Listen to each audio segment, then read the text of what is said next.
লক্ষ্য পূরণ না হওয়া পর্যন্ত ইরানে অভিযান চলবে ট্রাম্প। ইরানে সব লক্ষ্য পূরণ না হওয়া পর্যন্ত অভিযান অব্যাহত থাকবে বলে জানিয়েছেন মার্কিন প্রেসিডেন্ট ডোনাল্ড ট্রাম্প।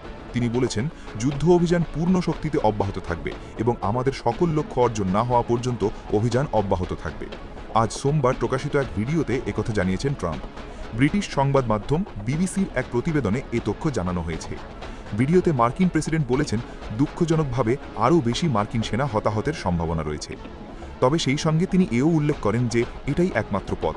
তিনি বলেন, যুক্তরাষ্ট্র তাদের মৃত্যুর প্রতিশোধ নেবে এবং সভ্যতার বিরুদ্ধে যুদ্ধ শুরু করা সন্ত্রাসীদের উপর সবচেয়ে শাস্তিমূলক আঘাত করবে। তিনি আরও বলেন, আমি আবারও রেভলিউশনারি গার্ডস, ইরানি মিলিটারি পুলিশকে তাদের অস্ত্র সমর্পণ করতে এবং সম্পূর্ণ দায়মুক্তি পাওয়ার আহ্বান জানাচ্ছি। এ সময় সতর্ক করে ট্রাম্প বলেন, নতুবা নিশ্চিতভাবে মৃত্যুর মুখোমুখি হতে হবে। এটি নিশ্চিত মৃত্যু হবে, এটি সুন্দর হবে না। এদিকে ইরানে যুক্তরাষ্ট্র ও ইসরায়েলের চলমান অভিযান আরও 4 সপ্তাহ সময় ধরে চলতে পারে বলে জানিয়েছেন মার্কিন প্রেসিডেন্ট। গতকাল রোববার ব্রিটিশ গণমাধ্যম দ্য মেইলকে দেওয়া এক সাক্ষাৎকারে তিনি এমন ঘোষণা দেন। মার্কিন প্রেসিডেন্ট বলেন, এই যুদ্ধ আরও 4 সপ্তাহ প্রলম্বিত হতে পারে, কারণ দেশটি বড়। তবে তারা যতই শক্তিশালী হোক না কেন, 4 সপ্তাহের বেশি সময় লাগবে না। এ সময় চলমান অভিযানে সৌদি আরবও যুক্ত হয়েছে বলে দাবি করেছেন ট্রাম্প। তবে রিয়াদ এখনও আনুষ্ঠানিকভাবে এই বিষয়ে কিছু বলেনি।